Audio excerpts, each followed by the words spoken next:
Lilia. Hello Nolwenn. Alors, je n'ai pas pensé à te le dire, mon prénom, ça se dit Nolven. Mais comme ça sera Nolwenn. l'occasion de le dire aussi à mon audience, parce que évidemment, tout le monde se trompe. Avec un W, mes parents m'ont fait une petite blague dès la naissance, tu vois, mais ça se dit Nolven. Bah, écoute, je suis Eh super ben, je contente de... recommence alors. Hello Nolwenn. Merci Lilia. Je l'ai bien dit, ton prénom, non? Oui, oui, très bien. Oui, parfait. Bah, écoute, je te remercie d'avoir accepté cette invitation. C'est particulier parce que habituellement, je connais un petit peu les personnes que j'invite. Et toi, on l'a fait en live, en fait. C'était, je sais pas, une intuition qui fait que j'avais envie de te recevoir. Et je trouve ça assez cool de se découvrir lors du podcast, en fait. Donc, Yes. ce podcast, il s'appelle Ose l'impossible. Et vraiment, le but, c'est de pouvoir inspirer un maximum de personnes à vivre ce qu'elles ont envie de vivre, en fait, à réaliser leurs rêves.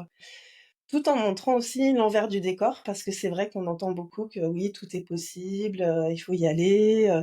Mais moi, j'ai envie de rappeler aussi que si tout le monde n'y va pas, c'est parce que c'est pas si évident que ça, et que ça vient nous chercher quand même sur un besoin d'évolution personnelle. Quand on a envie de changer sa vie, bah forcément, il va falloir changer des choses et peut-être réajuster. Et tout le monde n'a pas toujours le courage de le faire.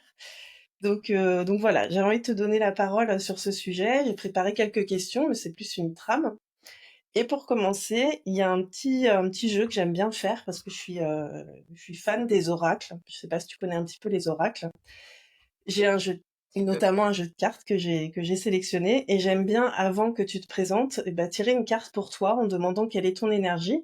Et si tu as envie de rebondir dessus, bah voilà, tu me diras si ça te parle. Allez, Donc, parfait. donc c'est l'oracle des animaux guérisseurs que je prends. Ok. Et toi, tu as eu la carte de la couverture, en fait, le cerf. C'est un de mes animaux totems. J'adore. Bah, jusqu'ici, tous les podcasts enregistrés, c'est toujours très juste, et c'est ça que j'aime bien avec ça, c'est que tout est une histoire d'énergie, en fait. Donc cette carte, si elle est là, c'est voilà, il n'y a pas de hasard. Donc je vais juste lire les mots-clés, et puis si tu as envie, après, tu te présenteras en rebondissant sur la carte ou pas, mais en tout cas, voilà. Alors, donc le cerf, on nous dit gardien du cœur, douceur, gardien de la paix, transition, beauté, grâce et bonté. Je trouve ça plutôt classe comme présentation. Ouais, il y a pire. Il y a Ça pire, va? hein. Tu prends? Je prends, ouais. Celui qui ressort. Alors, ceux qui ressortent le plus, il y avait transition, Ouais. parce que j'ai tellement transitionné dans ma vie que voilà. Il parle. Et il y avait aussi. Alors, sur la fin, après transition, t'avais grâce, t'avais beauté, et il y avait autre chose. Il y avait gardienne de la paix, gardienne du cœur et douceur. Et après, sur la fin, t'avais Bonté beauté, bonté. Ouais, je et crois que c'était grâce. beauté. Ouais. Je crois que c'était la beauté qui m'a parlé aussi. Je suis particulièrement connectée à ce mot, euh, je dirais depuis quelques mois, comme si en fait on avait la possibilité de voir, de découvrir de la beauté, mais en tout. Enfin, je sais que quand Ouais. on le dit, ça fait très très banal, mais voilà, Non, intérieurement, non, mais c'est, quand on l'intègre, c'est pas banal du tout. exactement, voilà. Donc voilà, ouais, ça me parle bien. Ouais. C'est chouette. Bah écoute, en tout cas, moi je suis contente de connecter avec toi parce que c'est des valeurs qui me parlent évidemment. Euh, Est-ce que tu as envie de te présenter un petit peu? Alors après, ta présentation, tu la prends sous l'angle que tu veux. Peut-être, Mhm. voilà, qui tu es, qu'est-ce qui est important pour toi, et puis peut-être comment tu œuvres dans ce monde. Allez, tu me dis stop si tu vois que je parle trop. Je ne le prendrai pas On a le mal. temps, on a le temps, on ajustera. Euh, je m'appelle Lilia, j'ai 40, bientôt 41, bientôt 41, et je suis entrepreneur depuis 12 ans, depuis presque 13. J'ai commencé en 2012. Et en fait, c'est vraiment, je dirais que c'est la chose qui me définit le plus aujourd'hui. C'est pour ça que je le dis en premier. Euh, Après, il y a plein de trucs que je pourrais raconter, mais vraiment, l'entrepreneuriat, c'est le concept et le style de vie qui m'enseigne énormément et c'est un miroir, pour te voir en tel que tu es, c'est un miroir pour, voir là où il faut que tu avances, c'est tellement de choses à la fois, et pour être, la meilleure entrepreneur que moi je veux être, ce qui n'est pas Mmh. la même chose que toi ou que, voilà, Bien quelqu'un d'autre, sûr. ça me montre aussi quelles sont mes qualités humaines sur lesquelles je dois travailler et quels sont les freins que j'ai de par mon histoire et cetera, qu'il Mmh. faut que je dépasse. Et voilà, c'est pour ça que c'est une notion qui me parle énormément. Mon choix de domaine, il est auprès des personnalités, alors je vais dire atypiques. Ça a commencé pour moi avec les neuroatypiques, qui Mmh. sont donc les hypersensibles. Alors le terme hypersensible, pas le débat du jour, mais c'est On un peut y peu mettre un à peu prendre tout et avec des n'importe quoi. pincettes. Voilà, Mmh. exactement. Donc je fais un peu attention, mais bon, il y a sinon aussi, le HPI, le TSA, le TDAH, les 10, enfin voilà, tout ça. Et j'ai travaillé pendant 10 ans auprès des grandes entreprises, en étant à mon compte, hein, pour les aider à inclure la neurodiversité dans leurs, effectifs, donc à mieux la comprendre, à Ouais, mieux génial. les inclure, à mieux les maintenir dans l'emploi pour que eux ils soient contents et pour que tout le monde en profite, pour que l'entreprise en profite, pour que la personne puisse Mmh. s'épanouir, et cetera. Donc ça a été, génial pendant plusieurs années. De 2015 à 2022, j'ai fait ça vraiment, très, très activement. En 2022, j'ai arrêté, et finalement, après un court détour, je suis revenue vers la neurodiversité et l'atypie au sens large pour cette fois-ci accompagner des entrepreneurs. OK. Qui correspondent à cette description-là, puisque j'ai de l'expérience d'entrepreneur à partager et c'est le public avec qui je me connecte le plus. Je comprends. Bah, je ça explique aussi pourquoi on a connecté. Ouais, sûrement. OK, génial. Bah, du coup, j'en profite pour me présenter un peu auprès de toi aussi puisque, on l'a pas fait, en amont.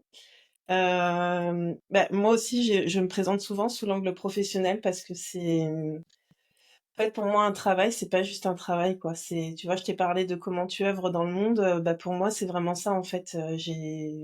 Je peux pas être dans un travail alimentaire, ça peut être là en dépannage s'il y a besoin, mais en Oui. tout cas, quand je travaille, ça va bien au-delà d'un travail et j'ai un parcours aussi assez, atypique puisque j'ai été policière pendant 14 ans.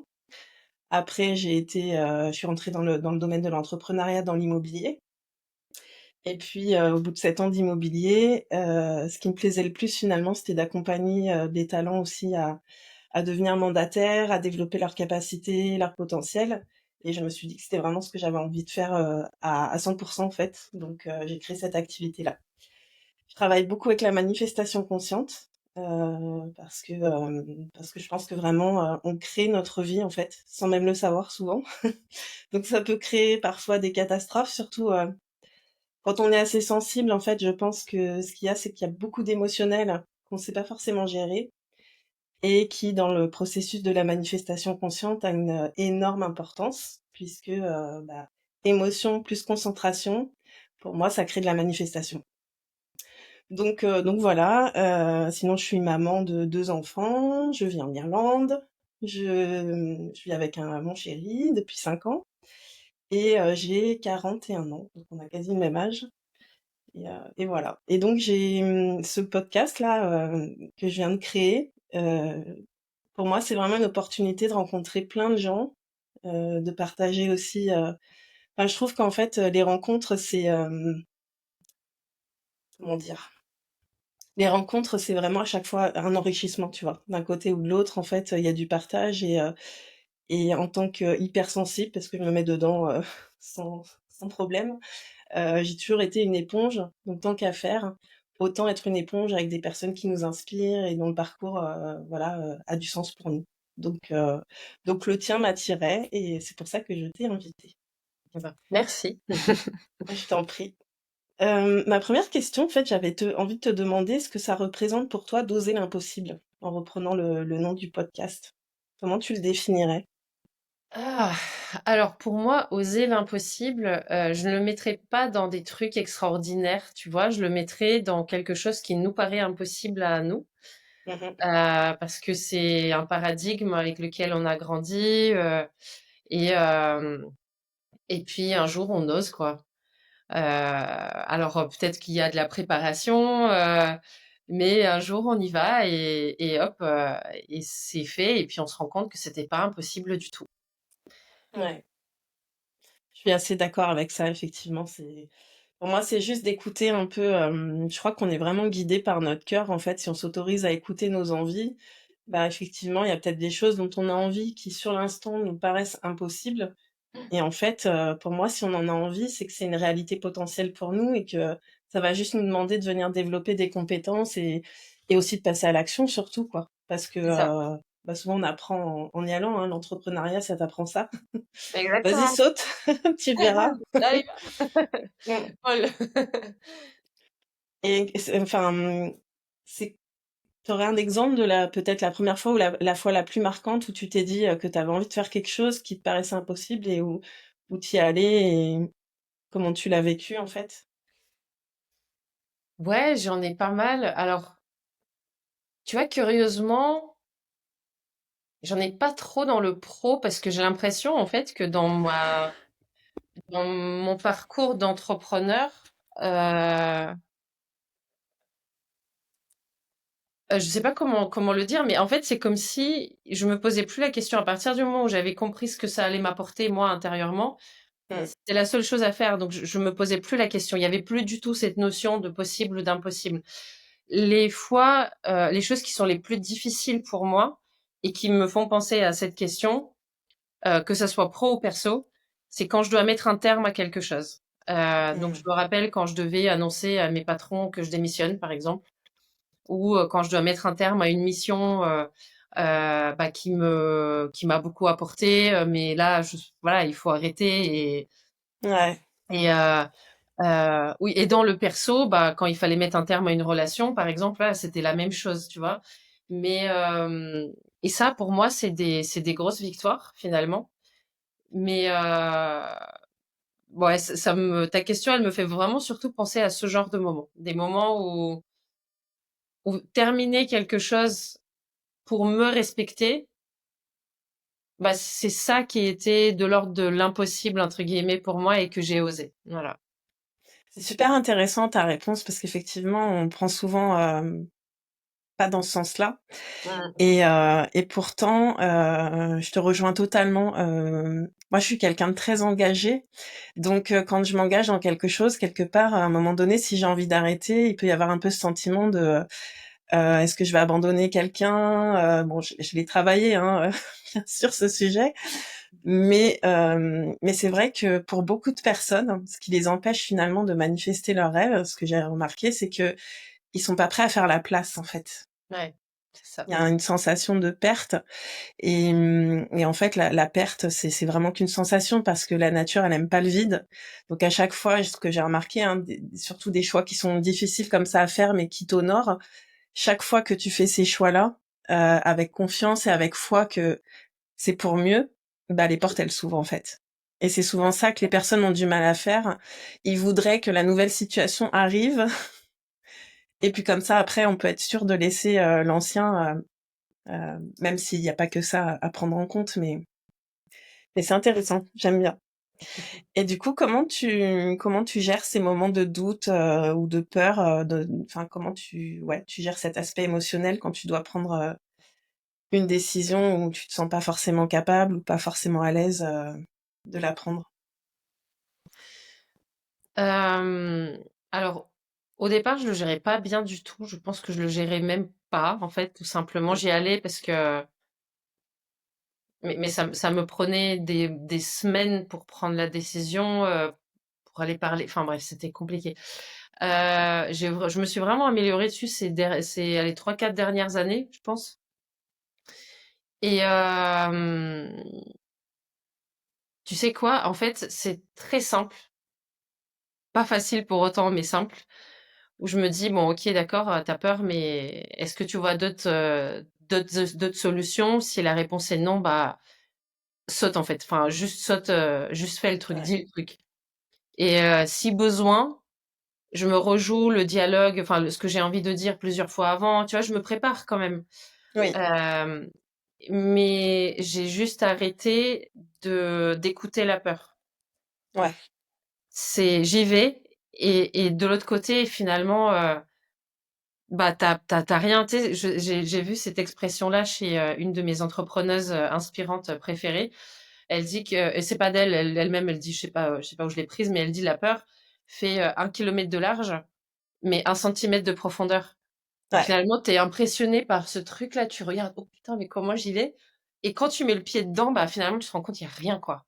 Et c'est ouais, exactement c'est ça. clair. Et quand tu l'as fait 1 fois, 2 fois, 4 fois, 10 fois, 1000 fois, tu te dis, ok, c'est bon, maintenant, la peur, t'es là, cool, mais j'y vais et c'est pas grave. Et c'est tout. C'est Moi, tout. j'aime bien me rappeler aussi que la peur et la confiance, finalement, c'est pas palpable. En fait, c'est pas concret. Ni l'un ni l'autre n'existe. C'est vraiment une perception. Et on a toujours le choix, en fait, de Oui, choisir de nourrir sa peur ou de choisir de nourrir sa confiance. Et bien souvent, bah, c'est le passage à l'action qui fait que la confiance, elle grandit, quoi. Même des fois avec un tout petit pas en avant, qui voilà, qui paraîtra, rien pour un autre, juste de se mettre en mouvement et de dire: «Bah, voilà, j'ai peur, mais j'y vais quand même». Pour moi, c'est ça le courage, en fait. C'est c'est tu ça, juste ce qui vient de là et et je trouve que tu as une grosse récompense, émotionnelle derrière, à chaque fois. complètement. Mmh. Et le courage, finalement, s'il n'y avait pas de peur, le courage n'existerait pas. Bah, non. Donc c'est Mmh. ça aussi, ça m'a vraiment un peu révolutionné mon monde intérieur quand je me suis dit, ah ouais, non, mais en fait, le courage, c'est pas l'absence de la peur, enfin, le courage, s'il n'y avait pas de peur, il n'aurait aucun sens. Et C'est clair. ça, mais Mmh. j'ai beaucoup aimé ce que tu as dit, qu'en fait, la confiance, tout comme la peur, je sais plus comment tu as dit, mais c'est Bah, intangible. ça existe pas, en Ça fait. n'existe pas, en Enfin, fait, c'est oui, c'est une dans le monde. perception. Bah ouais. C'est juste des perceptions. C'est C'est très donc du intéressant. coup les perceptions, bien sûr que alors moi je suis pas trop à dire j'écoute pas mes peurs parce que je les écoutais pas avant et du coup des fois ça m'a conduit à faire les choses un peu en force, un peu en mode bulldozer, ça passe ou ça casse et puis voilà. Ça a bien fonctionné longtemps mais aujourd'hui je ressens vraiment l'envie d'être beaucoup plus dans la douceur, tu vois, et de dire en fait mon mental, bah je l'écoute, ma peur je l'écoute. Je vais justement, la creuser pour, des fois aller me dire, «OK, au pire du pire, il va se passer quoi? OK, ça, ça, Mm. ça. Est-ce que j'ai une responsabilité là-dedans?» Notamment, par exemple, la réaction de l'autre, hein, comment il va prendre l'autre si je mets fin à ça ou et puis en fait, je me dis: «Je garde que ma responsabilité» et finalement, quand je suis vraiment dans cette responsabilité, ben, il y a plus de peur, quoi. Parce que de toute Ouais. façon, ça m'appartient pas, en fait, le résultat. Mais par contre, ce que je remarque aussi, c'est que plus tu es en paix dans une décision, dans une action, bah, plus en face, on est réceptif, en fait. Exactement. J'apporte juste une précision quand je disais j'écoute pas, c'est que Mmh. j'écoute pas ce qu'elle me dit de faire. Oui, ouais, Mais par contre, j'écoute parce que ça, tu as tout à fait raison, c'est une émotion et c'est hyper important d'écouter ces émotions, ouais, de leur prêter attention, de leur laisser l'espace, et cetera. Ça, c'est voilà, jamais je ne chercherai à dire aux gens: «N'écoutez pas», non. Mais par contre, c'est quand même moi qui décide ce que je vais faire après. c'est ça. C'est pas Ouais. la peur. Voilà, c'est dans C'est ce pas la sens-là. peur Mmh. qui prend la décision, et ça, c'est pareil, ouais, c'est vraiment ce que je conseille souvent, moi, aux personnes que j'accompagne, c'est de se demander ce que c'est finalement prendre prendre des décisions, c'est aussi, ça qui peut être le plus dur. Pas forcément de mettre un terme, mais juste de prendre une décision quand tu as des choix. Pourtant, des fois, c'est des choix qui sont hyper positifs, mais c'est dur de trancher, en fait. Et j'aime bien dire aux personnes de finalement, si tu étais sûre que ça se passe exactement, de la meilleure manière que t'attends, ce serait quoi la décision, en fait? Mmh. Et je trouve qu'en général, ça nous mène à prendre enfin, c'est pas en général, moi, à chaque fois que je décide comme ça m'amène dans la bonne direction, en fait. J'en tire quelque chose de positif. Et puis ce que j'aime bien dire aussi, c'est que finalement, une décision est une décision. Il y en a pas, de bonne ou de mauvaise. Il y a juste, voilà, tu prends une décision et si tu la soutiens, ta décision, bah, ça t'amènera là où tu as envie d'aller, en fait. Exactement. Mmh. Ça me fait penser à tu sais, je suis très, j'aime bien les citations, les trucs inspirants et tout Moi ça, donc aussi, ouais. beaucoup. C'était General Patton, je crois. On lui a demandé: «Mais comment vous avez fait pour toujours prendre des bonnes décisions?» Il me dit: «Non, non, vous avez pas compris, en fait. J'ai pris des décisions». Et ensuite, j'ai fait en sorte qu'elle soit bonne. C'est ça. Mais oui, c'est exactement ça. Et c'était tellement mais parlant quoi. Mais tu vois ce que Ouais. tu as dit aussi par rapport à cadrer la décision en fait. Si tu étais sûr que l'issue serait celle que tu attends, quelle décision tu prendrais? Et ben ça pour moi, ça fait partie de canaliser son intuition. Ouais. Ah bah complètement. Ton intuition, elle t'a amené à un truc, mais rien ne t'empêche, et je dirais même que c'est nécessaire surtout dans l'entrepreneuriat, de confronter ton intuition aux choses factuelles qui t'entourent en fait. Mmh. Et aussi à justement, si tu avais la question que tu as posée, mais aussi si je ne le fais pas, il se passe quoi? Et si je procrastine sur ma décision, il se passe quoi? Si je prends telle autre décision, il se passe quoi? Et en fait, finalement, tu crées un cadre à ton truc et après, Mais c'est exactement ça, en fait. Pour moi, c'est vraiment d'écouter ce qui se passe à l'intérieur, de pas être dans le déni, des difficultés potentielles qui vont se présenter parce qu'en fait, ça fait partie de la vie, en fait. C'est comme ça qu'on grandit, c'est comme ça qu'on ça. apprend et aussi, de se rendre compte que, bah, notre mental, en fait, quand on a pris le temps de le rassurer et qu'on lui dit: «Écoute, on va aller dans cette direction-là, il va y avoir peut-être telle problématique», bah, le cerveau, en fait, il va se mettre dans la recherche de solutions, en fait et Mmh. plus bugger sur, bah, est-ce que j'ai pris la bonne décision ou pas la bonne décision? Et ça, dans le processus de la manifestation consciente, c'est hyper important parce que, je sais pas si tu la pratiques, la manifestation consciente ou si ça t'intéresse ce sujet, En fait, je pense que sur beaucoup de principes comme ça, on doit voir les choses de la même manière, mais je ne mets pas de termes dessus, en fait. C'est Ouais, les termes moi, ça me parle pas. Mais je OK. pense que de ce que tu en as dit au tout début, oui, Parce que oui, oui, après c'est juste moi je me rends compte que j'ai toujours, enfin toujours, non pas toujours, en fait, quand j'étais dans mes peurs, j'ai manifesté inconsciemment des catastrophes et quand j'étais dans la confiance, je manifestais naturellement, des opportunités, en fait. ouais. Mais, ça m'a beaucoup aidé en fait, de comprendre qu'il y avait vraiment un processus parce que, c'est pas d'être dans le contrôle de tout ce qu'on va manifester, mais c'est vraiment d'être dans, «OK, c'est important pour moi», on a un petit pouce. Ouais, C'est important pour moi de choisir, de donner une direction et de cultiver mon état d'esprit et mes actions qui vont être alignées dans ce sens-là et en fait, ça va juste à conduire à de la réussite avec, oui, des défis sur le chemin, mais ma vision, c'est que de toute façon, tout ce qui se présente, c'est parce qu'on est capable de le relever, en fait ouais. et je sais plus du coup ce que je voulais dire, mais c'est pas grave, ça reviendra. Enfin, en tout cas, voilà, c'est vraiment de pas d'être dans le contrôle, parce que je pense qu'il y a beaucoup de gens qui essayent de manifester, pour contrôler, mais pour moi la manifestation ça fonctionne, quand tu es dans ton cœur, en fait. Donc que tu te laisses, il y a cette part d'intuition qui te dit: «Ouais, c'est par là que j'ai envie d'aller» et après il y a ton mental qui va, peut-être essayer de te dire, «Écoute, on n'est pas si mal dans cette position-là, est-ce que tu veux vraiment bouger? Ça fait peur» Mhm. et c'est là que c'est intéressant d'aller dépasser ça. Ouais. Et est-ce que tu aurais des voilà, même si c'est pas, voilà, les termes de la manifestation, qu'est-ce que tu pourrais, transmettre comme clé, d'audace ou pour oser, tu vois, justement, aller vers quelque chose dont on se sent pas forcément capable, mais qui nous fait envie?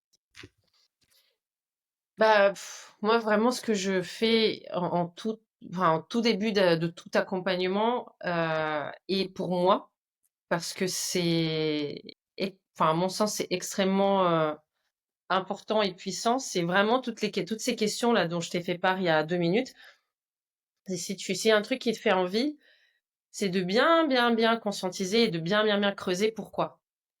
Ouais, Qu'est-ce que ça va t'apporter dans la vie? Qu'est-ce que ça va t'apporter concrètement, émotionnellement, psychologiquement? Enfin, où est-ce que ça peut t'amener?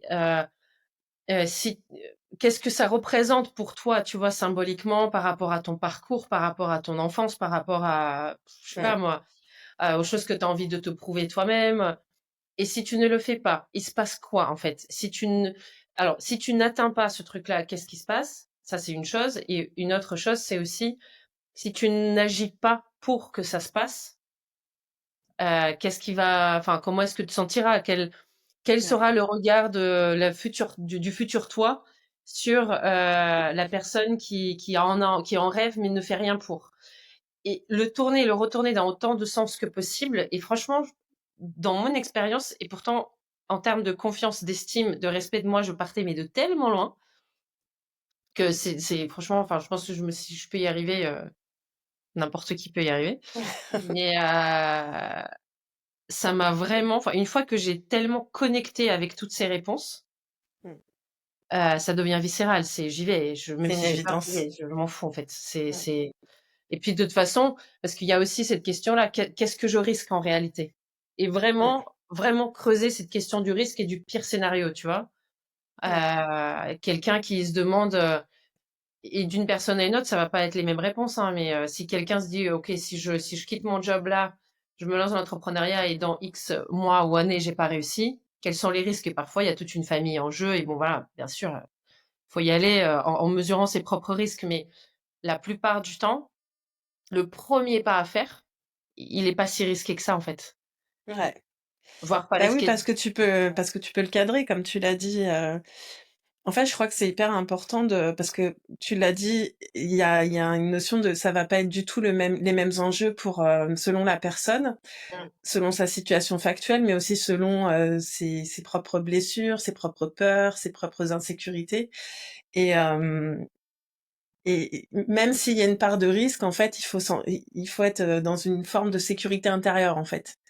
D'être capable de se Oui. rassurer, de se dire, et tu raison, hein, l'entrepreneuriat, c'est un miroir, ultra puissant, de développement personnel parce que t'as pas la enfin, c'est pas que t'as pas le droit à l'erreur, mais ça va se voir tout de suite, en fait. Tu vas être confronté à tes peurs, à des choses que t'as pas réglées dans ta vie, à, peut-être ta relation à l'argent, ta relation de couple, enfin tout peut être remis en question, en fait, avec l'entrepreneuriat. Et en même temps, bah, pour moi, c'est un peu la baguette magique, l'entrepreneuriat, c'est ta baguette de manifestation, tu nos limites, en fait. Si ça te permet de faire quelque chose que t'aimes, de créer de la richesse, pour les autres, pour toi, enfin, c'est ultra puissant, mais Mmh. faut être solide intérieurement quand même. Il faut être solide intérieurement, il faut se préparer à ce que, comme tu disais tout à l'heure, à ce que ça soit difficile par moment Mmh, et il faut aussi se préparer au moment où on aura envie d'abandonner et se dire: «Mais en fait, 99 des gens, c'est exactement ce qu'ils font».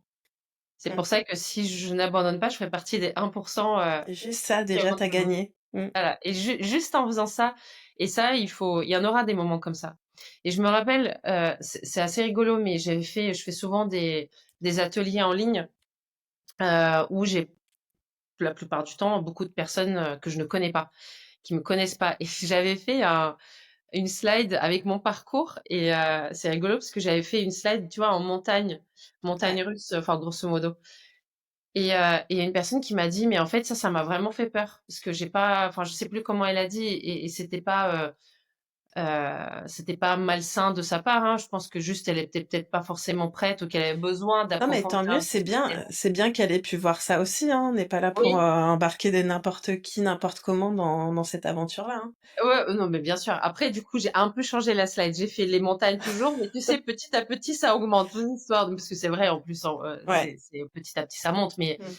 mais, euh, mais en fait, c'était juste pour rebondir sur ce que tu disais. En fait, si on refuse de concevoir que par moment, ça sera très très dur. Mmh. Alors, certains, ils vont se confronter à ça comme une surprise, ils vont quand même s'en sortir, hein. Et puis d'autres, ils vont abandonner, et ça, c'est dommage. Oui, c'est ça qui est dommage. Bah, moi, quand j'étais dans l'immobilier, j'ai accompagné une trentaine de personnes. J'avais une équipe d'une trentaine de personnes justement, bah, qui du coup, aussi étaient entrepreneurs, dans un domaine pour lequel ils étaient toujours, novices en plus, j'avais pas du tout de professionnels de l'immobilier et hem et c'est toujours ce que je leur disais en fait. Je dis: «Il y a pas d'échec en fait. Déjà, il y a pas d'échec, à un moment donné, on a le droit de choisir qu'en fait, c'est pas pour nous. Mais finalement, tu pas réussi alors que tu as envie d'y aller qu'une fois que tu dis: «J'abandonne» en fait. Mais l'ascenseur émotionnel, il fait partie du «jeu» entre guillemets et puis en fait, ça te permet de développer ce confort dans l'inconfort.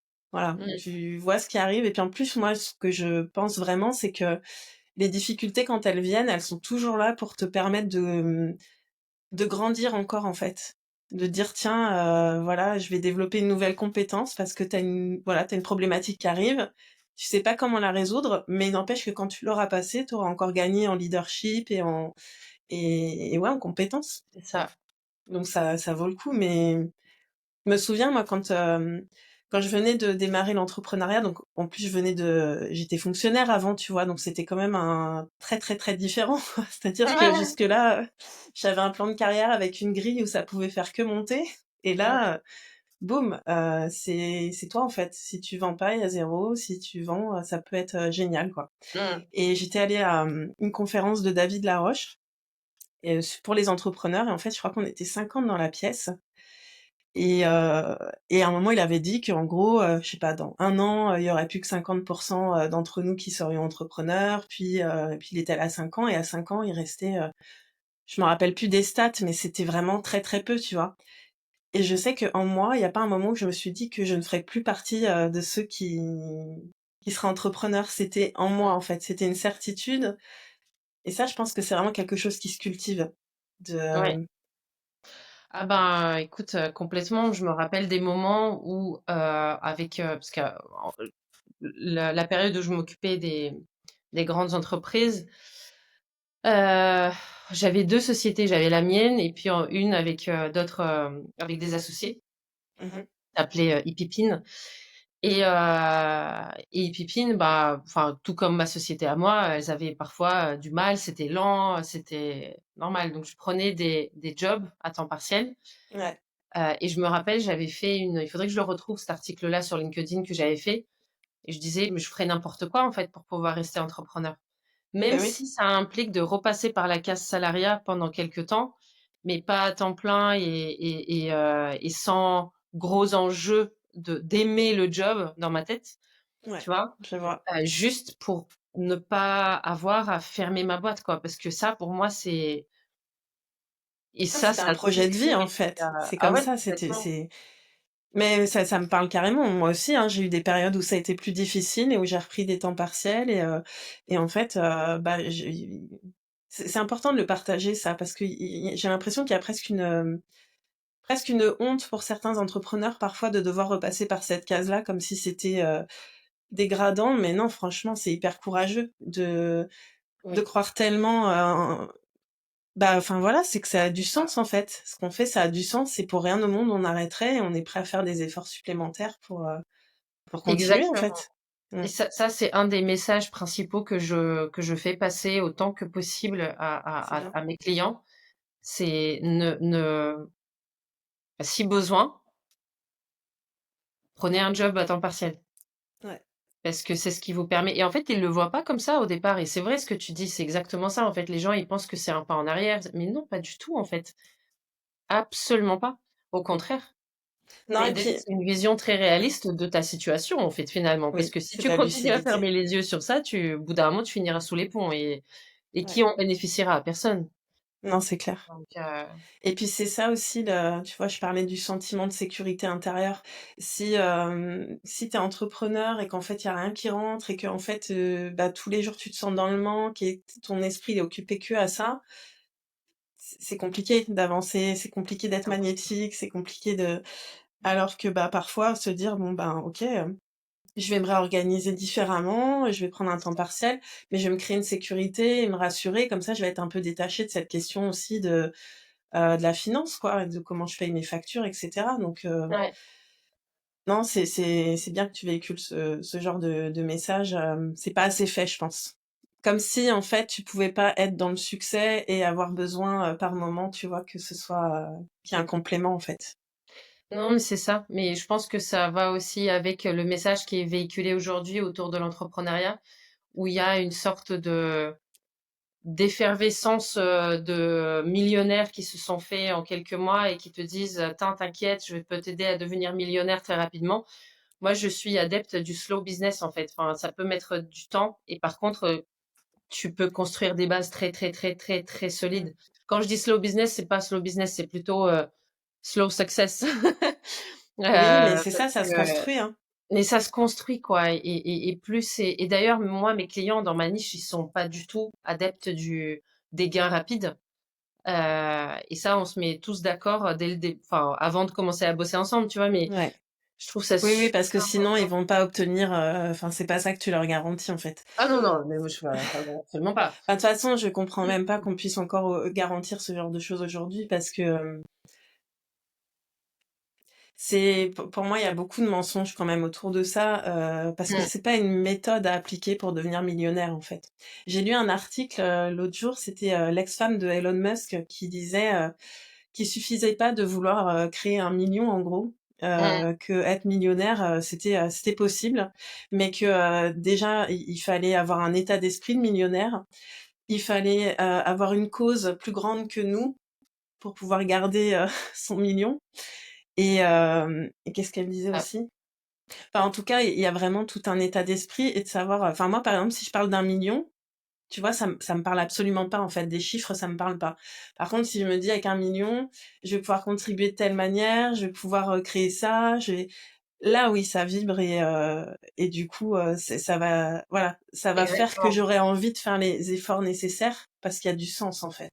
Ouais, c'est ça, mais parce que l'argent n'est pas un driver en soi, c'est très rare les personnes pour qui c'est vraiment, la motivation principale et par contre nous, les personnes, tu vois, sensibles, qui ont, finalement besoin de sens quand même, Mmh. bah, c'est qu'est-ce qu'on va en faire de cet argent? Qu'est-ce que je vais pouvoir faire et qu'est-ce que ça représente pour moi si je gagnais tant? Là, on parlait du Ouais. million, mais ça peut être juste, 5 000 balles par mois ou Non, mais 10. déjà, bien Voilà. sûr. Non, non, mais je prends cet exemple-là parce que Oui, je on le a sais parlé de aussi. ça, qu'il y a Oui, bien sûr. beaucoup de choses qui sont véhiculées comme ça sur les réseaux et Oui, bon, voilà. Mais effectivement, voilà. déjà, avant de viser le million, visons un chiffre Bah, d'affaires, stable, pouvoir, voilà. heu, C'est ça prendre soin de et je soi. sais plus qui c'est qui disait que plus tu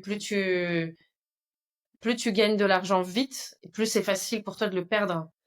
Donc là, c'est juste si on parle d'argent, mais je pense que c'est important d'en parler justement pour démystifier un petit peu ce côté-là. Déjà, les personnes qui vont vraiment véhiculer les vrais bons messages autour de l'entrepreneuriat, c'est pas ceux qui ont fait leur million en 6 mois.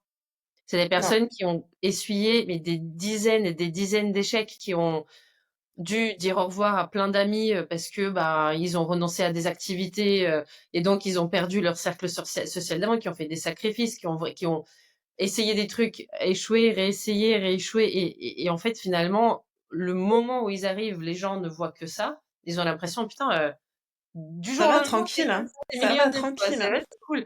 Alors qu'en fait, il y a des années, des années, des années de boulot derrière et c'est ces gens-là qu'il faut écouter. Ouais, bah, moi, je peux en parler parce que j'étais, alors, c'était pas ma motivation première, c'était pas l'argent, en fait. Moi, quand j'ai quitté la police, en fait, je venais de divorcer, j'avais 2 enfants, assez jeunes et en fait, j'avais envie vraiment de plus de liberté. Alors ça aussi, c'est un sujet intéressant parce que en fait, je pensais être beaucoup plus libre en étant entrepreneur, mais en fait, je me suis fait piéger, parce que j'adorais ce que je faisais, donc j'étais à fond. J'y passé, peut-être encore plus de temps que dans mon activité précédente et j'ai eu des difficultés comme tout le monde au départ, hein. J'ai mis 6 mois à ce que ça tourne à peu près, mais à un moment donné, en fait, j'ai vraiment sauté dedans en me disant: «Il y a pas de plan B, il y a pas de plan B, en fait, c'est sûr, je réussis, ça peut pas être autrement» et donc ça a décollé, ça a bien marché, j'ai gagné beaucoup d'argent, mais finalement, je sais même pas où est-ce qu'il est passé cet argent. C'est que je sais pas, voilà et en fait, au bout de, 4 ans, j'ai changé de région, je suis partie en Bretagne et là, en fait, bah, je suis arrivée dans la veille du 1er confinement, tu vois? Et donc alors que j'étais vraiment dans l'abondance et bah, ce confinement, il est venu, tac, marquer un temps d'arrêt qui était nécessaire, hein, parce qu'en fait, j'avais plus de vie et en fait, tout ce pourquoi je m'étais lancée dans l'entrepreneuriat, bah, c'était plus vrai, tu vois? Il y avait pas Ouais. ça avait pas de sens, en fait. Mmh. Et là, en fait, alors que financièrement ça allait très bien, j'ai commencé à avoir peur. Peur, peur, peur, peur. Et alors là, Ouais. catastrophe. Catastrophe financière, j'ai tout perdu pour, plein de raisons que je n'exposerai pas ici, mais, pour moi, la vie m'a envoyé une leçon, en fait, tu vois? M'a montré que j'étais Mmh. capable de gagner beaucoup d'argent, mais que l'argent, en fait, si tu pas solide en toi et que tu pas cette énergie abondante de confiance hem et de foi aussi, bah, ça peut repartir aussi vite que c'est venu, en fait. Et c'est vraiment ce qui s'est Exactement. passé. et donc bah, plusieurs fois, je me suis reconstruit comme ça. Mais, mais en fait, une fois que tu as vraiment compris ça, que finalement ta valeur, elle dépend pas de l'argent que tu as sur ton compte en banque, et que en fait, tu arrives à cultiver cette sécurité même quand il y a pas ce qu'il faudrait. Là, à mon avis, tu peux commencer à vraiment, construire quelque chose qui va être durable et accepter que parfois, il vaut mieux que ça prenne un peu de temps, mais que ce soit des fondations solides parce que sinon c'est un château de cartes comme moi je l'avais construit en fait, tu vois? Ouais. Ouais, je vois très bien ce que tu veux dire et ça me fait penser aussi à, alors c'est marrant parce que j'ai l'impression quand on parle de ne plus avoir peur, il y a différents plans en fait, ou peut-être que c'est différentes personnalités. J'ai pas la réponse à ce jour. Je vais pas émettre de grosses théories bien certaines, mais je suis complètement d'accord qu'à un moment donné, on trouve une sorte d'assise intérieure en se disant, ok, la- pour moi, ça correspond à me dire qu'en fait, j'ai confiance en mes capacités à faire de l'argent. Oui. Et encore une fois, là, je parle pas des sommes astronomiques. Je parle juste de survivre si besoin. Enfin voilà, si jamais je suis dans la merde, est-ce que je suis capable de reconstruire une sorte de juste de sécurité, quoi. Oui, oui. C'est vrai que ça donne un sentiment de lâcher prise, enfin de sécurité intérieure qui est très important pour un entrepreneur.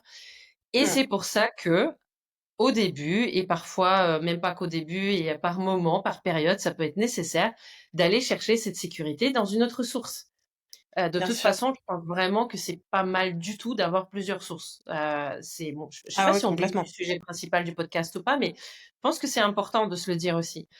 Hem et pour autant, heu, ce que j'ai remarqué chez des personnes qui ont réussi à générer beaucoup d'argent, et je dirais même, alors ça, c'est pas des connaissances perso à moi, j'en ai pas beaucoup qui sont à ces niveaux-là, j'en ai peut-être un ou deux, euh, mais qui ont vraiment, pour le coup, de manière très solide et pérenne, ont dépassé le million, etc.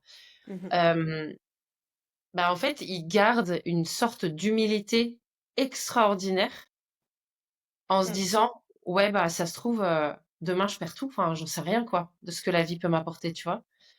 Et il n'y a Oui, pas, mais ils l'ont accepté, en fait. C'est voilà, ça, c'est pour ça. moi, la vraie richesse, c'est d'être en gratitude pour ce qui est là et bah, d'accepter que, ça peut s'en aller et de pas être dans le contrôle, en fait. Parce que tu as Ouais. plein de gens aussi qui vont avoir, créé de l'argent, puis qui, en fait, seront pas plus heureux pour autant, pas plus libres, parce qu'ils seront toujours en train d'avoir peur de le perdre. Ouais, et c'est là où je reviens aussi à ce qu'on disait il y a quelques minutes, où en fait, c'est pas l'argent qui est important, c'est qu'est-ce que tu veux faire avec. C'est pas l'argent qui fait le bonheur.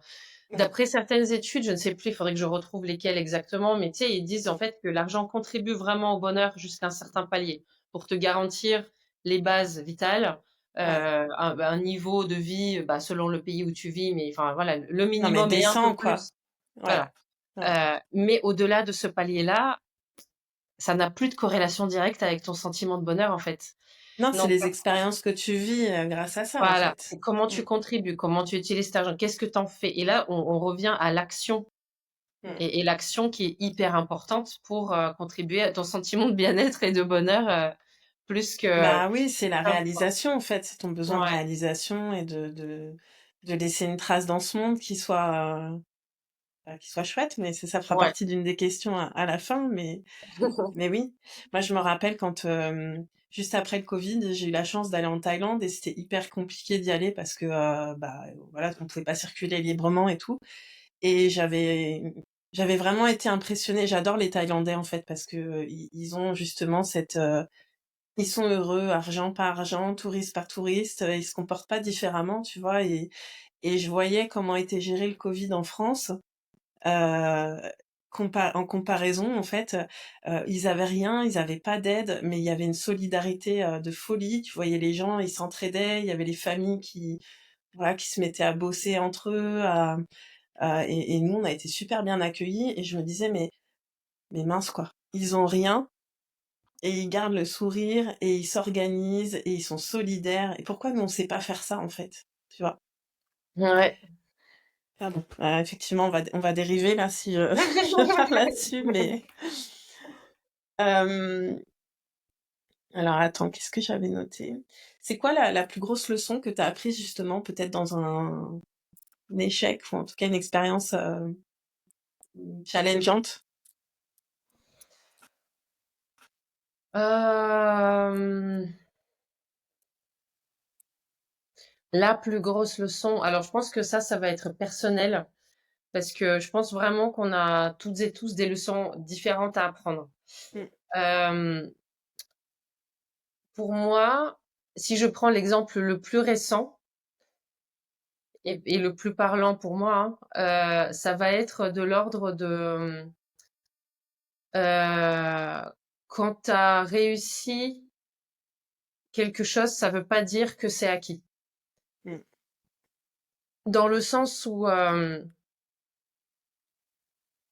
je pense que parfois on peut avoir, et je parle vraiment en toute candeur et en toute, vulnérabilité de ça, on peut avoir un tel besoin de s'affirmer,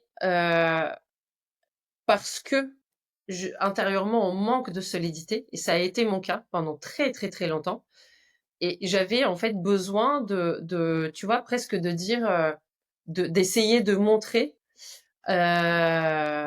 que, j'étais solide, que j'étais en train de réussir, que j'étais enfin voilà, en fait des trucs qui étaient pour moi des événements ponctuels, mais pas une réalité globale à ce stade et du mmh, coup, en fait, ça m'a amené à des déceptions et à des états de désespoir, assez, désagréables, enfin très, très aigus ouais, et du coup, aujourd'hui, je me dis, tu sais, c'est vraiment, cette histoire du vieux monsieur, dans un village, je crois, chinois, où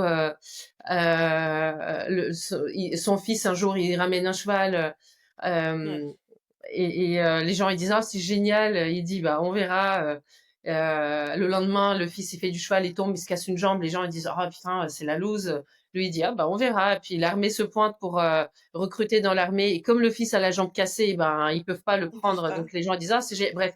Et en fait pour moi, je pense que c'est vraiment ça, euh, c'est de me dire, ok, aujourd'hui, tu as réussi à faire telle chose, c'est Mmh, génial pour aujourd'hui. Ça ne veut pas dire que ça va être génial tout le temps comme ça et garde les pieds sur terre et continue, en fait, ne relâche pas parce que moi, je ne suis pas encore à un stade où je peux me permettre de relâcher et me dire, putain, j'ai des revenus passifs, wouhou, ça roule, tu vois, non. ouais, C'est pas, euh, et pour moi, c'est une leçon dans le sens où une leçon d'humilité parce que bah, quand j'ai ce manque de solidité intérieure où en fait j'ai besoin d'être validée, d'être approuvée, d'être reconnue, etc. Et du coup, je vais avoir envie de projeter une image de c'est bon, j'ai réussi. mmh, Bah non, en fait, meuf, tu vois, enfin, ressaisis-toi. C'est pas c'est pas que c'est pas la réalité, parce qu'il y a des fois, enfin, de toute façon, on avance vers quelque chose de plus en plus qui correspond à ce qu'on veut et à ce qu'on recherche, heureusement, parce que sinon les oui, bah objectifs oui, n'auraient pas de sens, mais c'est plus, voilà, cette presque arrogance intérieure qui est que intérieure chez moi, je la montre pas tant que ça, enfin, le côté arrogant, enfin, mmh, bref, ouais, c'est vraiment garder cette humilité et les pieds sur terre par rapport à euh, ma situation et de me dire aussi, ok, en fait, qui c'est que tu cherches à impressionner en prétendant que. Euh, ah, c'est intéressant. Après c'est vrai que je trouve que alors j'ai l'impression depuis le début de l'année, il y a quelque chose qui est en train de changer sur les réseaux. Après, il y a peut-être que moi qui qui vois ça, mais comme si, il y avait une vague, d'authenticité, même si je sais aussi ce mot-là, il peut être un peu, galvaudé, mais j'ai l'impression que les gens, commencent à montrer un peu plus, bah, qu'est-ce qui se passe vraiment en eux, en fait, tu vois? Parce mm, que c'est un peu perturbant les réseaux sociaux. Parce que des fois, si toi, tu es justement dans une période où tu doutes, parce qu'on le vit tous, hein, en réalité, je pense pas qu'il y ait, enfin, qu'on soit entrepreneur ou pas, voilà, toutes les choses qui sont importantes pour nous, on bah, parfois on doute, parfois, ça se passe pas comme on veut, parfois on a de la peine et c'est OK, en fait. Mais, jusque-là, les réseaux, tu avais l'impression que les gens qui sont là où tu as envie d'être, par exemple, il y a jamais de problème, tout est fluide, mais c'est faux en fait. C'est faux et là je suis contente parce que j'ai cette sensation que on est un peu plus vrai, tu vois? Ouais. Alors moi, je constate ça, depuis plus longtemps que ça, en fait. Mmh. Et je pense que c'est pas que toi, hein, pour le coup, c'est vrai, mais ça fait un peu plus longtemps que je le vois. Alors tu Heu, vois, je pense que ça dépend aussi du niveau de conscience, pour le coup. Parce qu'on voit les choses qui sont, alignées avec nous. mmh, Donc moi j'ai fait un travail sur l'authenticité il y a quelque temps. Je pensais être authentique et puis je me suis rendu compte que, ben, j'étais pas, non, j'étais pas vraiment authentique sur plein de sujets qui étaient, difficiles pour moi à aborder, tu vois? De et et donc voilà. C'est juste que, effectivement, ce qui nous entoure, c'est un reflet de notre intérieur.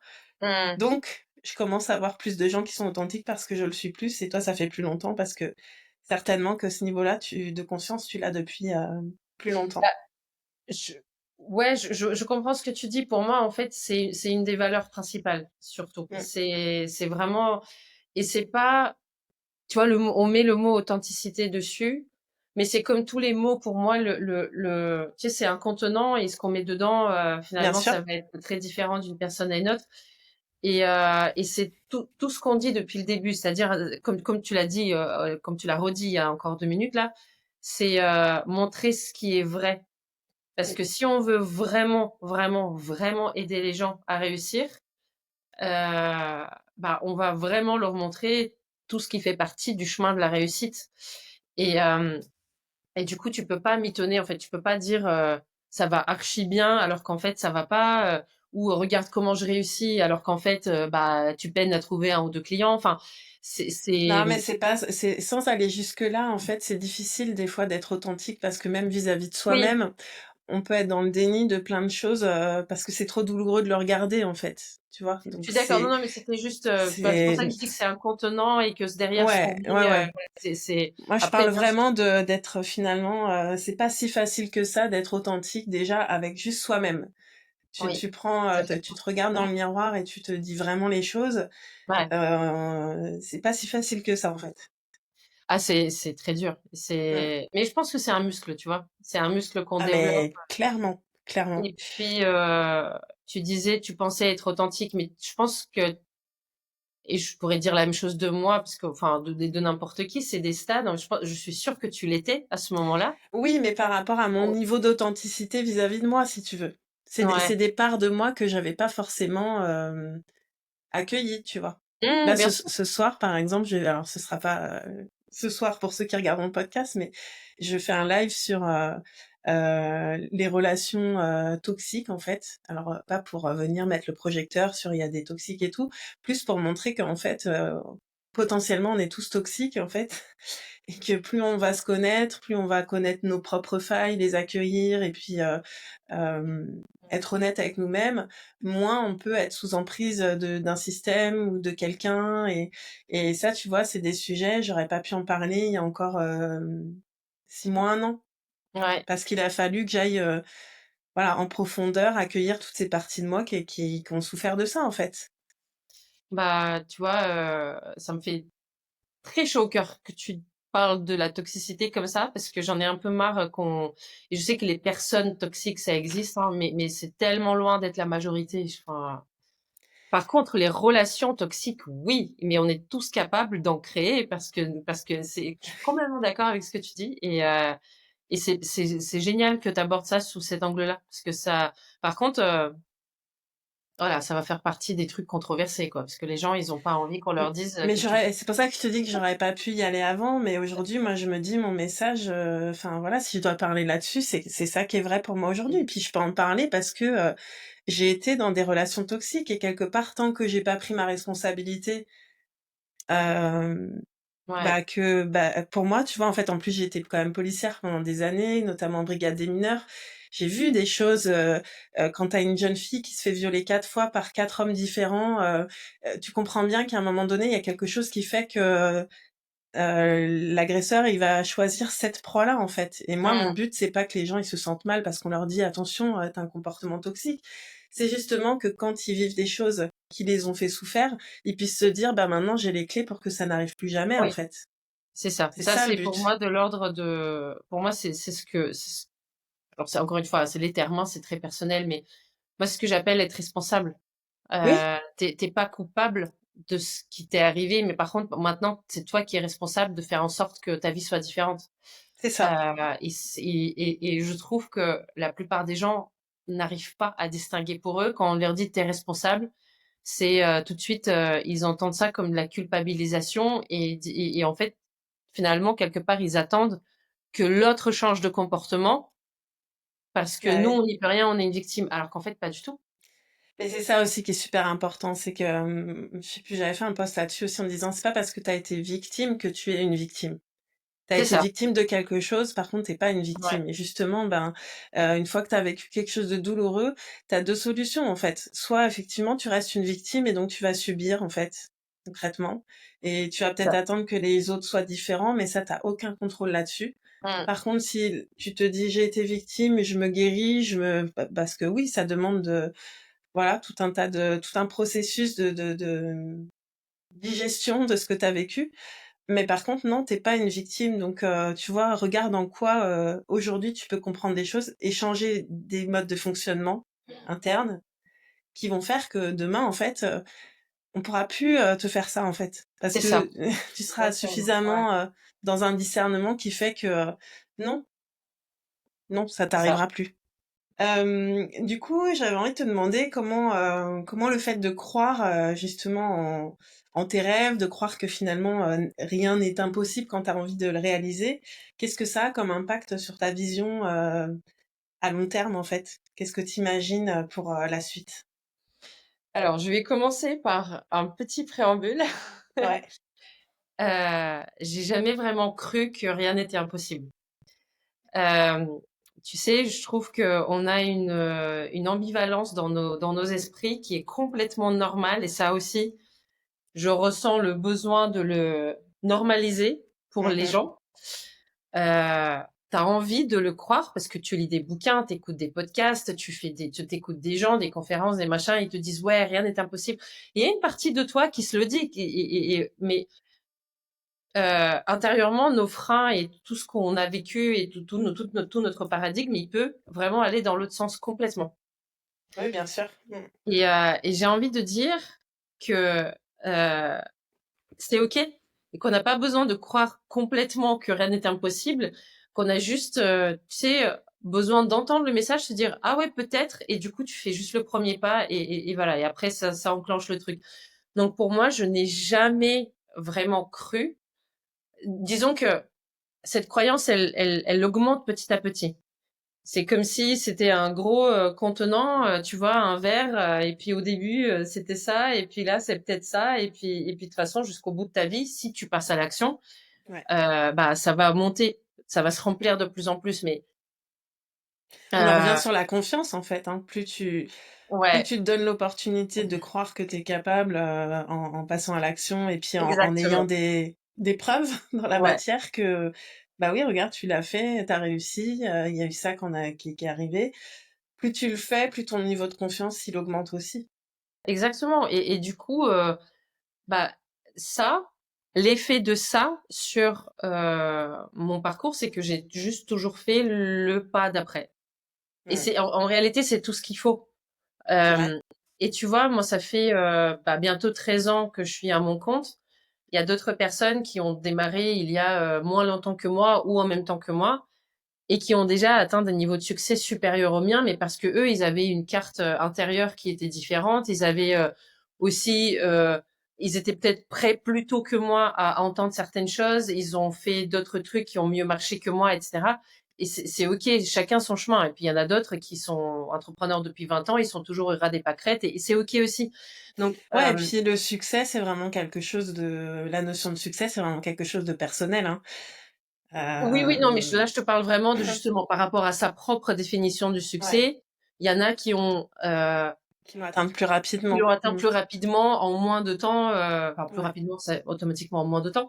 Mais voilà, en fait, mais du coup, en fait, moi, j'en prends mon parti où je me dis: «Ouais, OK, en fait, il y a eu des grosses périodes de ma vie où, bah, j'étais en mode, victime, j'étais en mode, je veux pas entendre tel message, je regardais certaines choses à propos de moi et pas, je voulais pas regarder d'autres. J'étais bon, voilà, et c'est notre chemin. Et moi, C'est ton le seul rythme. truc qui m'a toujours guidée, euh, et j'avance pas à pas vers ça, et je pense que ça fait honnêtement depuis 2024 que je peux vraiment ressentir que je touche du doigt ce truc-là. C'est quel genre de femme je veux être. C'est génial ça. C'est le plus Et important en vrai, hein. En fait, je ouais, pense qu'une fois que tu as ça, moi j'adore travailler en visualisation en fait. Je fais beaucoup de méditation, de visualisation, même avec mes clientes, on travaille beaucoup sur l'inconscient et l'énergie.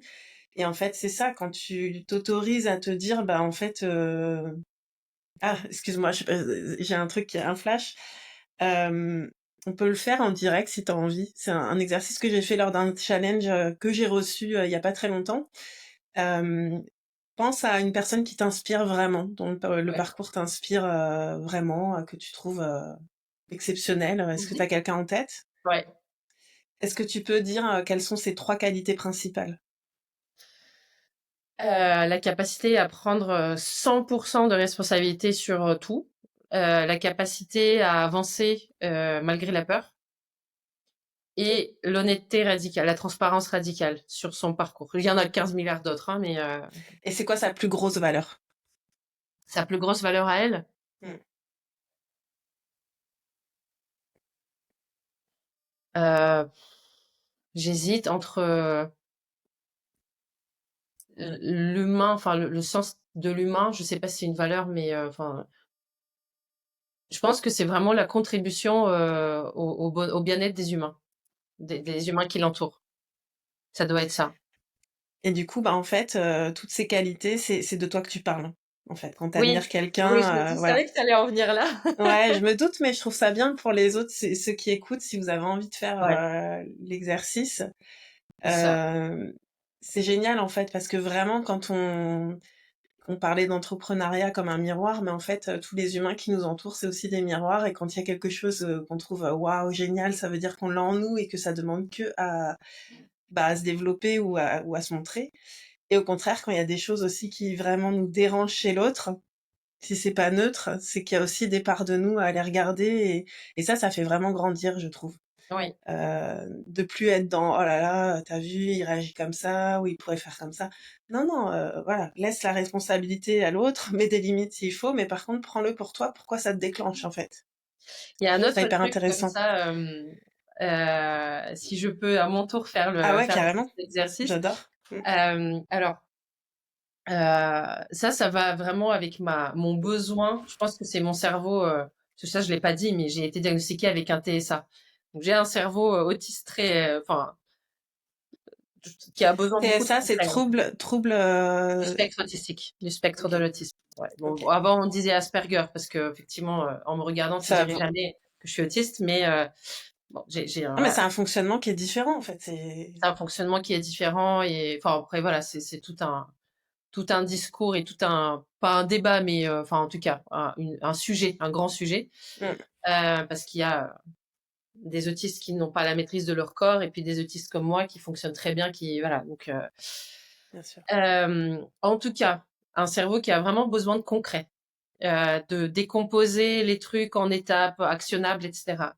Et tu vois, on parle d'amour de soi, ou de s'aimer, ou Mm. bah, de s'apprécier en tout cas. Je vais plus, parce que l'amour de soi, je trouve que c'est encore un truc un peu trop flou. Mais justement, qu'est-ce qu'on fait pour le rendre moins flou? Et dans l'esprit de ce que tu as dit, bah, trouve une personne que t'aimes bien, vers qui tu as du respect. Mm. Et liste les qualités de cette personne qui font que tu la respectes et que tu l'aimes bien. Et après, tu prends chacune de ces qualités et tu travailles chacune de ces qualités pour toi. Si Ouais. ça a du sens, hein, parce qu'il y en a qui n'auront pas de sens aussi, mais si ça a du sens. Et finalement, ça va t'amener à bien t'aimer aussi, parce que c'est des qualités qui, Bah, bah, oui, c'est le même exercice en plus décomposé parce qu'après, tu vas vraiment connecter à ces valeurs que t'aimes chez l'autre en te les appropriant parce que oui, si tu les aimes, c'est ouais. qu'elles sont là en toi en fait. Oui, mais Mm. c'est plus, enfin, c'est la même chose. Je suis d'accord. C'est pour ça que j'y ai pensé, mais juste avec Une étape dimension de supplémentaire. je vais aller travailler activement dessus pour pouvoir me dire derrière que Comment, je m'aime bien, en fait. ouais, comment je pourrais, incarner ça, en fait? Ouais, Quelles actions peut-être je peux faire, aller dans cette bien direction, c'est ça? ouais qu'est-ce que je peux si j'étais, comment est-ce qu'il faudrait que je sois Mmh, pour pouvoir me dire que je m'aime bien et je me respecte? Et bah, ouais. trouve une personne qui a que tu aimes bien et que tu respectes, tu listes ses qualités, tu dis: «OK, je vais travailler sur ses qualités», tu vois? Mmh. C'est juste dans l'esprit de rendre tout ça concret et actionnable. Parce que quand on se dit, «Aime-toi», ah, mais il faut apprendre à t'aimer. Mais ça veut dire quoi, putain? Enfin, tu vois, c'est Bah, oui, oui, tellement c'est hyper flou. flou, je suis d'accord, ouais. Et là, hop, tu l'as rendu, bah, un peu plus Mais concret. souvent déjà ça part juste de d'écouter le discours intérieur qu'on se tient à soi-même, quoi. Aussi, très important. Ça Ça revient à c'est écouter ses émotions aussi, Mais oui, oui, mais c'est assez impressionnant, parce que moi avant je pensais que je m'aimais bien, tu vois? Je n'avais pas mmh, l'impression d'avoir de problème d'estime avec moi-même. Puis en fait, bah, voilà, dans des périodes difficiles, j'ai écouté mon discours et je me suis dit: «Mais attends, comment tu te parles en fait?» Je veux dire, ouais, c'est tu ouais, tout le monde qui te tourne le dos, c'est pas toi qui va te tourner le dos en fait, réconforte-toi. Moi j'aime bien dire aux gens aussi, juste, pour ceux qui ont des enfants par exemple ou même voilà qui aiment quelqu'un d'autre, qu'est-ce que tu lui tiendrais comme discours dans cette situation quoi? Donc bah, commence par te le tenir à toi et puis à pas être, celle qui va te mettre la tête sous l'eau en fait. c'est ça, c'est ça, exactement. Mais oui, oui, c'est un long sujet aussi l'amour de soi. Ouais. Est-ce que tu as un rêve en tête, quelque chose que tu aimerais vraiment réaliser, même si c'est, voilà, peut-être, dans 5 ans, 10 ans, enfin, on s'en fout. Est-ce qu'il y a quelque chose qui te tient vraiment à cœur que tu aimerais, Ouais, réaliser? ouais. Tu as envie d'en parler? Ah, oui, bah, tu sais, moi, je suis très, très open, hein, donc là, sur ce genre de truc. Oui, en fait, bon, j'ai un rêve pro, bien entendu, heu, mais je vais choisir de parler du rêve perso, OK. si ça te va. Ah Parce oui, que je ça me trouve que va. c'est très, très important aussi, y compris pour le pro.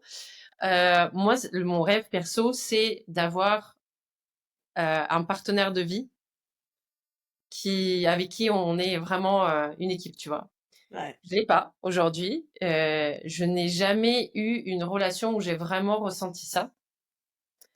J'en parle pas, tu vois, sur les réseaux, peut-être pour ça que je prends cette occasion Non, c'est pour le chouette, ça me plaît. heu, la raison aussi pour laquelle je le dis, c'est que, bah, en fait, je l'assume beaucoup plus aujourd'hui, le fait de le dire et aussi le fait de me dire à moi que, ouais, je suis bien, en fait, je suis bien, je suis heureuse aujourd'hui, j'aime bien pour le coup qui je suis, sans parler d'amour de soi, mais je me respecte. Et je pense que c'est aussi parce que j'ai maintenant enfin cette assise intérieure que je peux dire: «OK, j'assume le fait de dire qu'à 2 on peut être plus fort et aller 1000 fois plus loin».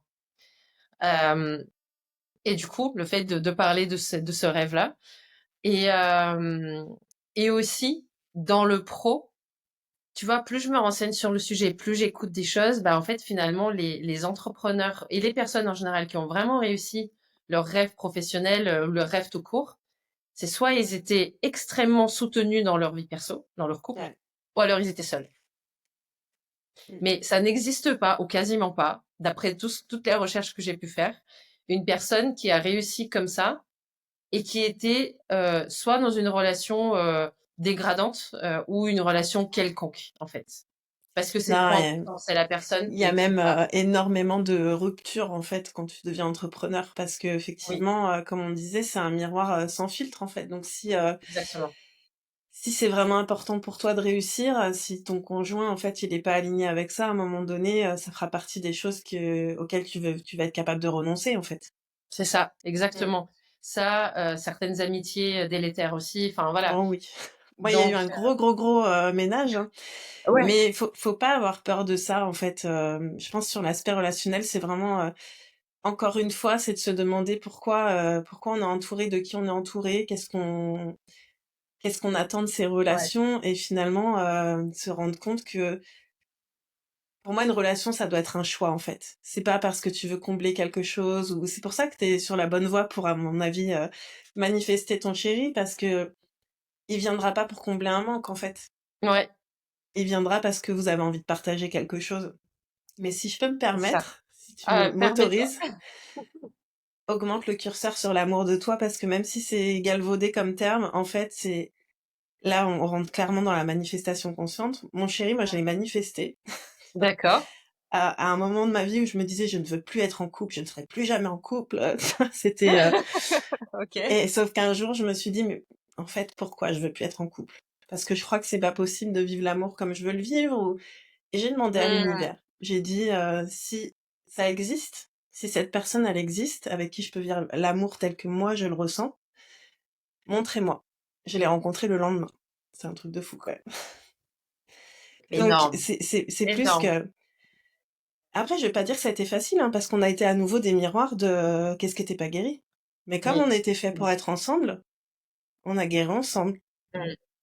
tu Mmh. vois? Mais en Ouais, tout mais c'est cas, ça, tu plus vois? tu mets ton Ouais. niveau de, d'amour sur toi, en fait, bah, plus tu deviens Mmh. magnétique pour quelqu'un qui va t'aimer à la même hauteur et qui s'aimera aussi à la même hauteur et du coup ça Oui, fait que c'est c'est ça. équilibré, tu vois? Ouais, ouais, ouais. Bah, de toute façon, moi, je suis d'accord avec toi sur le fait que je sois sur le bon chemin. Je le sais parce que rien que dans les rencontres que je fais, je vois le niveau qui change, le niveau Ouais, d'interaction, le niveau de conscience de la ouais. personne en face, parce que le mien change aussi, bien sûr. Bah oui. Euh, et, euh, et à chaque fois, tu vois, alors pour être très très candide encore une fois là-dessus, mais je me suis inspirée d'un couple d'entrepreneurs que j'aime beaucoup. Et en fait, je me suis dit, inscris-toi sur un site de rencontre et fais des rencontres.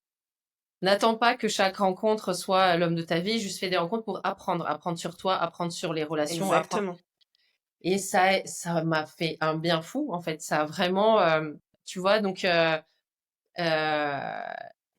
j'avance aussi grâce à ça, en fait. C'est ça qui est super rigolo, Mais mais c'est du c'est coup, des ouais. supers expériences parce que, Ah moi ouais. aussi j'étais sur un site pendant assez longtemps, puis j'avais pas envie de m'engager en fait. Mais par contre, j'ai appris énormément sur moi. Après 14 ans de mariage, tu vois, où voilà, j'avais pas eu forcément beaucoup d'expérience. Et j'ai appris à me respecter, à poser mes limites, ne serait-ce que voilà sur ce type de rencontres, Mmh. hem, futiles si je puis dire. Et puis aussi ça m'a permis de me détacher de eh, tu joues pas ta vie en fait quand tu t'imagines la pression que tu mets à l'autre si tu arrives en disant, «Ah bah moi je cherche, mon âme sœur, je cherche la personne qui va partager ma vie», et en fait il y a, c'est juste d'être dans la confiance que de toute façon chaque rencontre elle est utile, hein, Ouais, même si parfois elle est agréable, des fois elle l'est pas. Mais à chaque fois c'est vraiment pour te permettre de mieux te connaître et c'est ça. d'avoir une vision encore plus claire de ce que tu attends de l'amour en fait, comment tu as envie de le vivre. Ouais, Mais c'est chouette. Bon, voilà mon rêve. bah j'aime Mais beaucoup. il est aussi connecté à mon rêve pro parce que T'aimerais bosser j'aurais avec? pas de pardon? T'aimerais bosser, avec lui? Euh, je ne sais pas. Je pense que cette partie-là, je la laisse ouverte. J'aimerais D'accord. bien qu'on ait un projet de vie commun, ça c'est certain. Et Mmh. à mon avis, tel que moi je le ressens, Mmh. pressant, il y aura une partie d'un projet pro en commun, mais pas nécessairement tout en commun. Ça, je l'envisage pas nécessairement dans ce sens-là à ce point. Mais former une vraie équipe en fait. Enfin, ça mais quand je dis que c'est connecté à mon rêve pro, c'est parce que vraiment, je pense que on a une influence l'un sur l'autre quand tu es avec quelqu'un. Et j'ai vécu, par contre, des années avec quelqu'un. Tu as une influence sur l'autre et l'autre a une influence sur toi inégalable. Ah Tu bah, c'est passes tes sûr. journées, enfin, tous les jours, tu vois cette personne. Donc, on ne peut pas. Moi, je ne veux plus choisir cette personne-là au hasard, à la légère. Et c'est dans Mmh. ce sens-là, en fait. Je sais que quand j'aurai la bonne personne à mes côtés, et quand je dis la bonne personne, je crois pas en une personne. Enfin, je pense que c'est Non, mais voilà, en tout cas, que ce soit un match énergétique et que vous soyez, un match, porteurs l'un pour voilà. l'autre, C'est d'un ça. Et côté ben, comme de l'autre, d'être un soutien. on est fait pour s'aider l'un l'autre à Mmh. accomplir ce qu'il y a de plus important pour nous, pour chacun, en fait. C'est Et ça. c'est pour ça que c'est complètement corrélé au rêve pro. Mais je trouve ça chouette parce que si je reprends le début, de ta présentation du coup qui était très axée sur le pro, on voit bien que finalement la vie c'est toujours un équilibre quand même. Il y a des choses qui cherchent à remonter. Et là, au final, ton rêve, il est plus perso et tu nous as parlé pas mal de perso. Donc, Ouais, moi j'aime pas trop, enfin, mais c'est encore une fois, c'est personnel, hein. Je suis pas fan du mot équilibre parce que quand je dis je dirais équilibre, plus un ensemble et une ça veut harmonie. pas dire que ça doit être comme ça, hein. Mm. Ça Oui, veut mais c'est dire qu'à ça. un moment donné, il y a quand même ce côté où Bah, tout il doit faut de fonctionner tout en fait. ensemble, en C'est fait. surtout, Ouais. il faut de tout. Une harmonie, je dirais. Voilà, c'est ça. C'est pour ça que j'ai dit, c'est un ensemble et une harmonie. Parce qu'en fait, je pense que alors, probablement que ça dépend des besoins et de la définition de chacun, mais je pense vraiment qu'on n'est pas fait pour être seul dans la vie.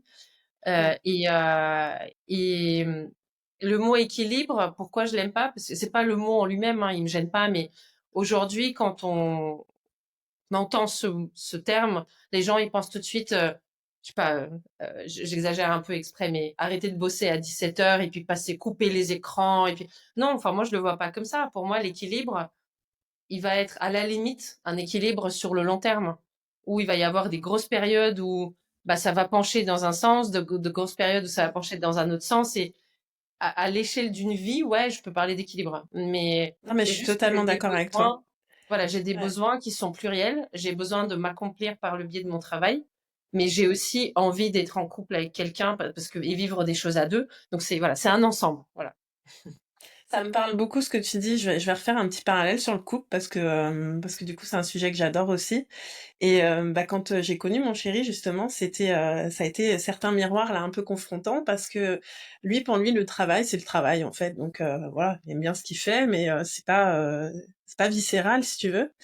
Et moi, bon, je l'ai expliqué dès le début de ma présentation, c'est vraiment quelque chose. Quand je travaille, j'ai pas l'impression de travailler en fait. Ouais. Je suis en train d'explorer mes passions, de faire des choses qui ont du sens et tout. Et quand on s'est connus, ça a été très compliqué de s'accorder parce que lui, il avait plutôt cette vision 9h-17h, on coupe, tout est bien structuré, organisé. Et moi, bon, j'étais à l'extrême, hein. Je bossais Mm. n'importe quand, n'importe comment. Donc ça m'a fait du bien quand même d'avoir sa vision pour quand même me rendre compte que je posais peut-être pas mes limites pour moi, tu vois. Mais j'ai essayé d'aller à l'extrême et de me calquer à son modèle, sauf qu'en fait, moi, je m'éteignais, tu vois. C'était pas moi ma créativité quand elle est là et en fait c'est maintenant et c'est pas ça s'arrête pas Ouais. à 17h quoi. Ouais. Et donc tout ça pour dire qu'au final bon bah on a trouvé notre équilibre. Mm. Moi j'ai plus envie de travailler que lui et c'est OK, tu Ouais. vois. Mais on respecte chacun notre propre rythme en fait. Je crois que c'est surtout ça qui est important. D'écouter son rythme, ses besoins et puis de faire en sorte aussi que ça fonctionne dans le couple parce que oui, on n'a pas forcément besoin et envie des mêmes choses au même moment quoi. Ouais. Une dernière, non, pas deux dernières questions. Est-ce Vas-y. que enfin, est-ce que tu arriverais à te projeter en te demandant qu'est-ce que tu aimerais qu'on en dise de toi le jour où tu seras plus là? Quelle trace tu auras envie de laisser en fait pour les personnes qui t'ont connu? Ouais, ouais, en plus j'ai fait cet exercice-là, Ah travailler bah sur mes génial. valeurs en fait. Mm. Moi, ce que j'ai envie qu'on dise de moi, c'est que c'est justement un peu tout ce que tout ce qu'on a dit, à savoir que euh, elle, du coup, elle, on parlera Mm. de moi à la troisième personne à ce Bah oui. moment-là. Elle est restée fidèle à ce qui était le plus important pour elle. Et juste par ça, elle a inspiré un max de personnes à faire de même, en fait, à ne pas Mm. se conformer, ne pas se contenter des cases qu'on nous présente et dans lesquelles il faudrait qu'on fasse rentrer nos vies. Et non, elle nous a montré qu'en fait, on peut être bien avec toutes nos bizarreries, avec tous nos trucs et, et elle a rien lâché pour arriver à son épanouissement par ce biais-là. Génial. Bah c'est beau. Mm. Est-ce que tu as une actualité en ce moment, peut-être dans ton entreprise, ou une actualité perso que tu aurais envie de partager aux personnes qui vont regarder? Oui, bah écoute, le 4 mars, donc c'est dans un mois, je vais refaire un webinaire en ligne, enfin une masterclass, atelier, je change toujours de mot, je sais pas comment l'appeler. Je pense atelier, c'est plus. plus sympa, qui est complètement offert, complètement gratuit, donc ça va porter sur les entrepreneurs atypiques. Qu'est-ce qui peut nous freiner dans le développement de notre entreprise et quelles sont nos particularités dans l'entrepreneuriat et comment utiliser les principes de l'entrepreneuriat et notre atypisme pour Pour faire une finalement force. être bien. Voilà. Eh ben génial. Bah, n'hésitez pas à vous inscrire. Je mettrai tes coordonnées si t'es OK dans la Bien description. sûr. Mm. Et puis voilà. Bah écoute, merci beaucoup. Je sais pas si tu as quelque chose d'autre que tu auras envie d'ajouter. Je pense qu'on a parlé de pas mal de choses déjà, mais Non, non, non, c'est non. bon. C'était OK. chouette. Bah écoute, merci et merci à tous ceux qui nous ont écoutés. N'hésitez pas à commenter, à partager et puis à poser vos questions aussi, on y répondra. Et puis bah on se retrouve pour le prochain épisode.